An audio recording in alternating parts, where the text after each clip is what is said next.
Welcome back, viewers. You're watching WION World is One. This is Speed News. Let's start.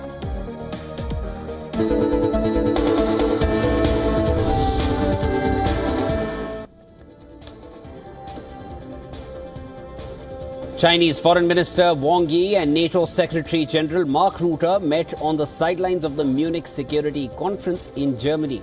Wang Yi emphasized China's role as a force for peace and stability, highlighting its contributions to UN peacekeeping operations and assessments. He urged NATO to adopt a rational and practical attitude towards China, promoting a positive and responsible China policy. Rutte acknowledged China's development and assured that NATO has no intention of expanding into Asia. Rutte expressed willingness to strengthen dialogue and communication with China to enhance understanding and mutual trust.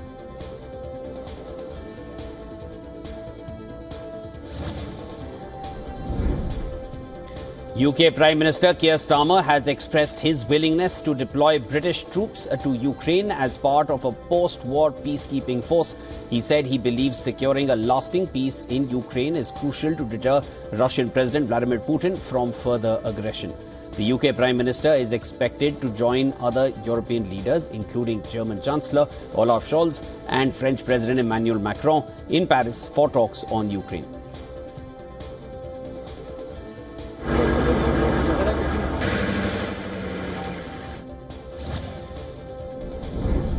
Ukrainian President Zelensky and his wife are visiting Abu Dhabi after UAE offered to host talks aimed at ending the Ukraine war. Zelensky said that the official visit prioritizes Ukraine's humanitarian program aiming to bring more Ukrainians home from captivity, as well as fostering investments and economic partnerships.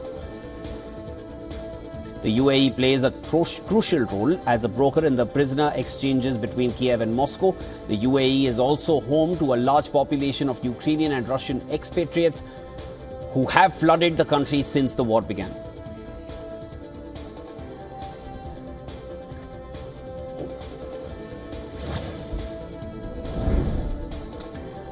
A court in Singapore has found opposition Workers' Party leader Pritam Singh guilty on 2 counts of lying to Parliament on Monday.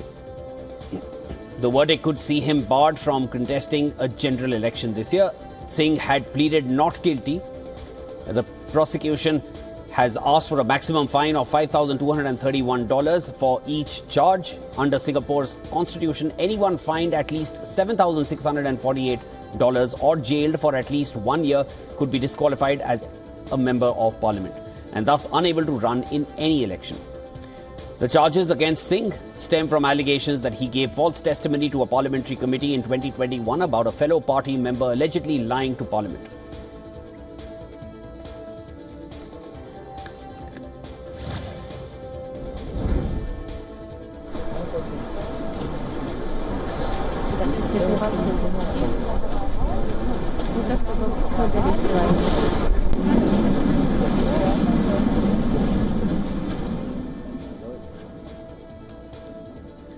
At least 1,500 Russians came to the grave of Russian opposition leader Alexei Navalny in Moscow on Sunday. Supporters risked reprisals and braved freezing temperatures to pay their respects to the opposition leader on the first anniversary of his death in prison.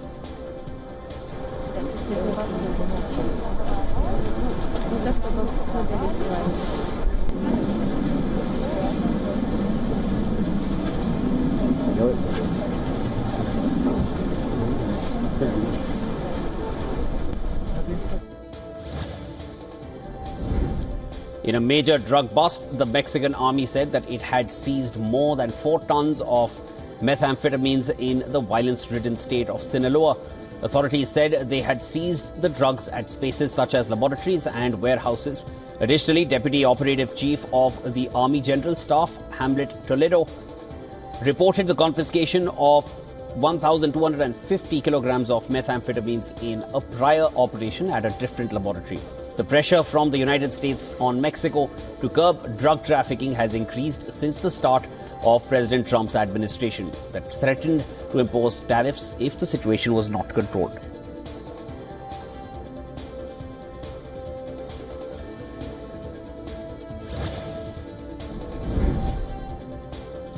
Former Prime Minister of Mauritius, Pravin Jugnauth, was released on bail by a court in the national capital.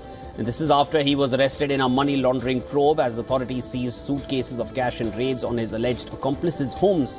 63-year-old Jugnauth was detained by police along with his wife, Kobita Jugnauth, and they were questioned for several hours. Jugnauth denied the charges in the court in Port Louis, which released him on a pending bail payment of $32,000 in a written ruling.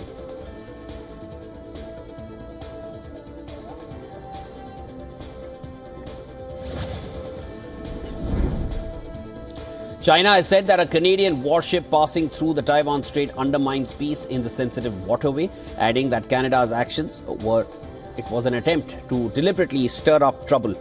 The Canadian vessel passed through the strait on Sunday, days after two US ships made the passage. And this prompted the Chinese army to dispatch its naval and air forces to monitor the passage of the Canadian warship, vowing to counter all threats and provocations.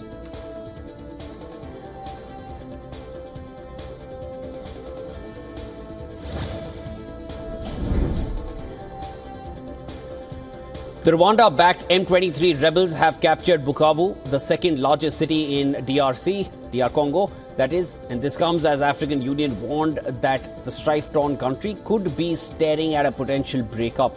Bukavu, the capital of South Kivu province, was barely defended by the Congolese army when the rebels gained control of the city with little to no resistance. Upon entering the city, M23 fighters were reportedly applauded by some residents on the streets or huddled on balconies. The Congolese government claimed that rebels entered the city along with Rwandan troops. However, they didn't confirm that the city had completely fallen under rebel control.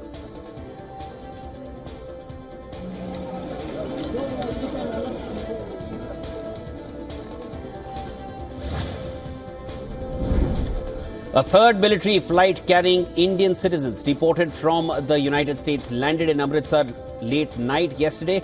The aircraft, a US Air Force C-17 Globemaster, brought back 112 individuals this time. This is the third time they have been deported and brought back to India. The plane was carrying Indian migrants from various states.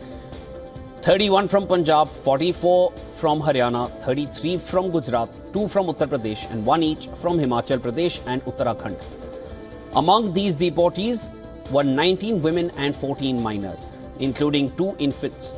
This marks the third such operation in just over a week, highlighting an intensifying crackdown by US authorities. The first such deportation flight landed on the 7th of February, repatriating 104 individuals, and those were primarily from Gujarat, Haryana and Punjab, while a second plane carrying 116 Indians landed on Saturday.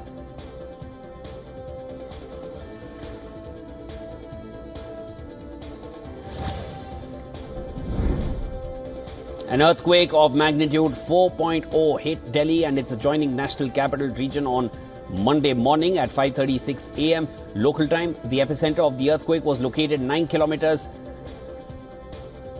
east of New Delhi at a depth of 5 kilometers. The tremors caused panic among the people, with many rushing out of their residences.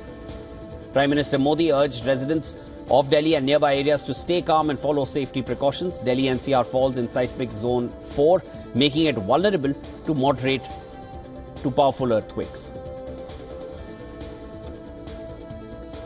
This was followed by a 4.0 magnitude earthquake which struck Bihar's Siwan at around 8:02 a.m. local time, and the quake was at a depth of 10 kilometers here.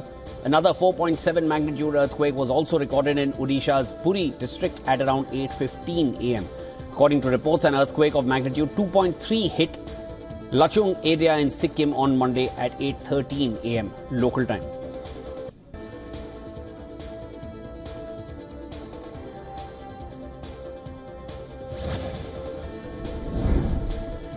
Goldman Sachs raised its target price for Chinese stocks on Monday. The firm estimates that AI adoption could boost earnings growth and potentially bring in $200 billion of inflows. Chinese tech stocks have been on a strong rally, clocking their best winning streak in over 2 years last week. This was boosted by DeepSeek's AI breakthrough, which reignited investor interest in China's technology capabilities. On Monday, Goldman raised its 12-month target price for China's stock index to 4,700 from 4,600. The blue chip index was last at 3,934.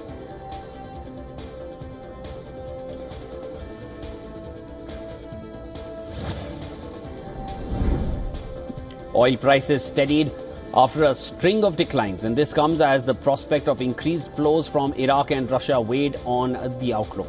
Market gains flashed signs of weakness on the likelihood of oversupply. The flip from the bullish pattern comes after two of the world's main oil forecasting agencies last week said that there will be a mild glut this year.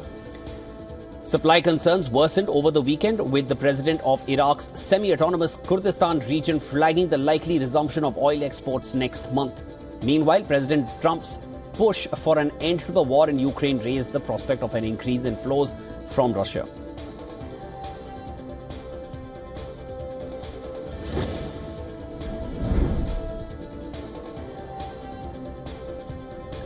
Japan's economy grew at a better than expected annual rate of 2.8% in October to December, underlined by steady exports and moderate consumption.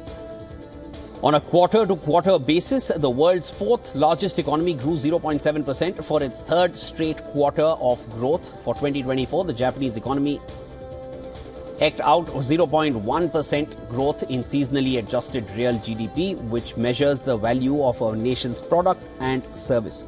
And that's the fourth straight year of expansion. Private consumption grew at an annual rate of 0.5% during the 3 months through December, holding up while losing momentum. Exports jumped 4.3% and capital investment increased 0.5%. The positive data sent Japan's benchmark Nikkei index higher, as well as other Asian markets.